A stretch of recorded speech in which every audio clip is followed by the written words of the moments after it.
Hi everyone, and welcome to the channel. This is episode 2 of Madison Talks Way Too Much About Bunnies.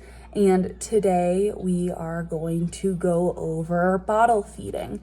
If you follow me on TikTok, you have kind of seen a small section, it's like a 30-second video of how to bottle feed. So I figured today that we can get into detail about it and I can really show you how to get this stuff done because, I talk way too much about bunnies. So let's get into it. So here is my litter of baby bunnies. There are 8 of them in here and they are currently about 3 to 4 weeks old.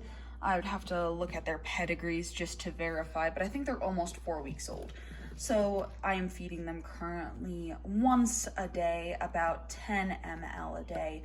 With that being said, if you are bottle feeding from itty bitty beanie babies, you're going to want to feed them twice a day, 15 to 30 ml a day. So you'd split that up into 10 to 15 ml per feeding 2 times a day. With that being said, if you have the option of leaving them with mama or supplementing on top of mom feeding them, definitely do that because they are more likely to survive on mom's milk than if you are bottle feeding them. So let's get into the process, shall we? Hi, Choco. It's nice to see you too. So before you even mix up your formula mixture, before you do anything, you're going to want to grab each individual bunny and put them on the scale. Kyle is going to show us how to be a good bunny when you're taking measurements. At this age, I do it in grams. And you want them to hold as still as possible on the scale without putting pressure on the scale. So he's weighing about 166 grams. Once you get all of your babies weighed, you want to look at your weights from the previous feeding and ensure they're gaining weight. At this weight, I want to ensure they're gaining about 10 grams per feeding. And if they don't, I mark them and I either give them extra milk or I give them an extra feeding, depending on how little weight they've gained. To feed your baby bunnies, you're going to want a kitten meal replacer, whipped cream, and a probiotic. First, you're going to want to take 1 tab of the probiotic and crush it. I just crush it with a spoon, but they do have pill crushers.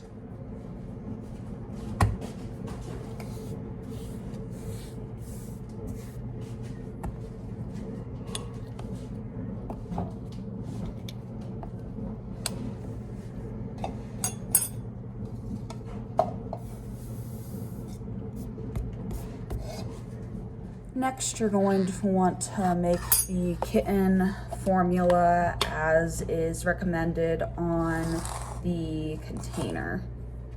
For this particular batch of kits, I normally do 1.5 scoops, and that will feed them through 2 feedings.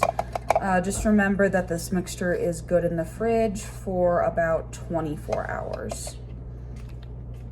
Once you get your formula in your water, make sure you get all the clumps out with a tiny whisk.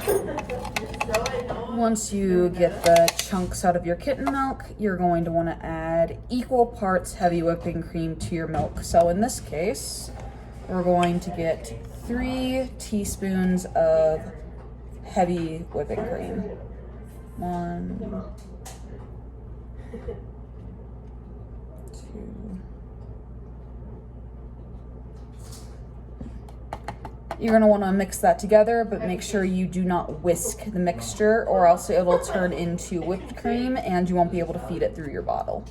When your milk is ready to feed, you want to put it in your feeding receptacle of choice. You can either do a little kitten bottle or an eyedropper or a syringe. Anything really works, or you can even put it like in a spoon and let them drink it out of. When the babies are itty bitty, I prefer an eyedropper and it feeds about 1 ml at a time, but as they get bigger, I prefer using a milk bottle. So once it's ready to go, you're going to pour your mixture into your feeding receptacle.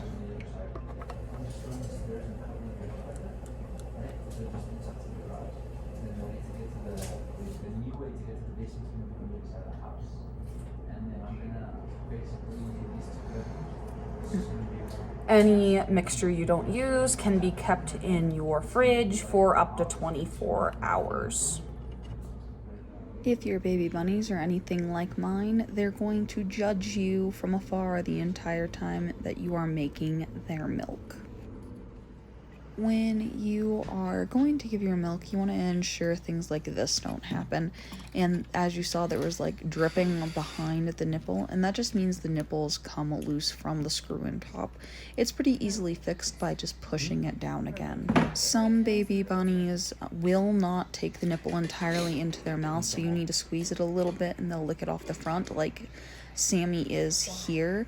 But if you look at other bunnies, such as her little sister Sadie, they'll take the entire nipple in their mouth and they don't need any help suckling at it.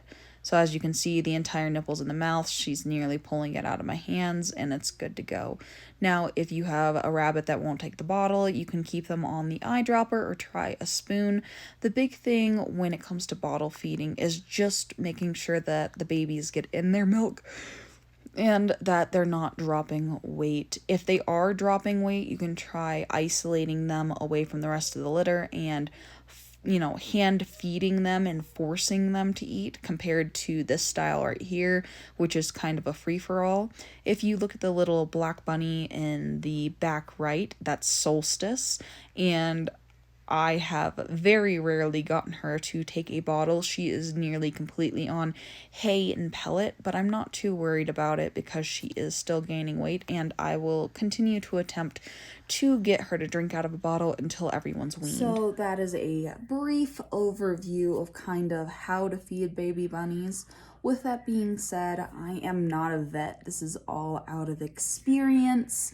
And if you do find yourself with a litter of baby bunnies and you have never done this before, do not feel too prideful to reach out for help from either a vet or someone within the rabbit community that breeds them and maybe has been in this situation before, because baby bunnies can be fickle and sometimes they don't eat like we like.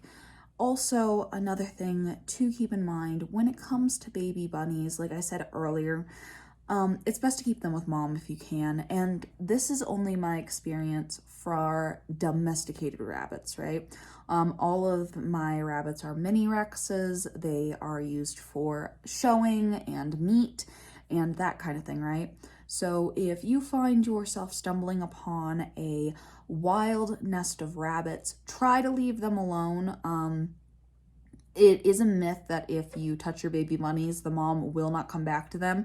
I touch baby bunnies all the time. They will come back and feed their babies. So keep an eye on them if you find an empty nest. Remember, moms only feed their babies twice a day and they do not hang out around the nest like you would see other animals doing, because then they are more likely to be eaten by predators in the wild. So you're not going to see mama near the nest very often. If you do take a wild nest out of the wild because mom hasn't come in a couple of days, you haven't seen her feeding, and you absolutely think you need to take the nest in, maybe talk to a rescue as well, because it is better in that case to get somebody more experienced with firsthand knowledge in on the job.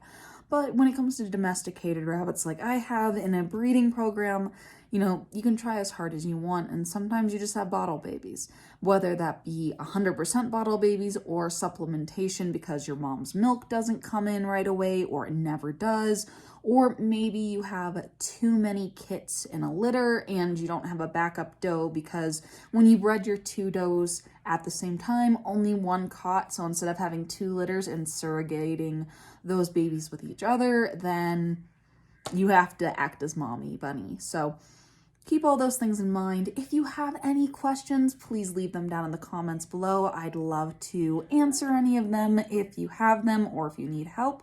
But until next time, I'll see you Sunday. Bye.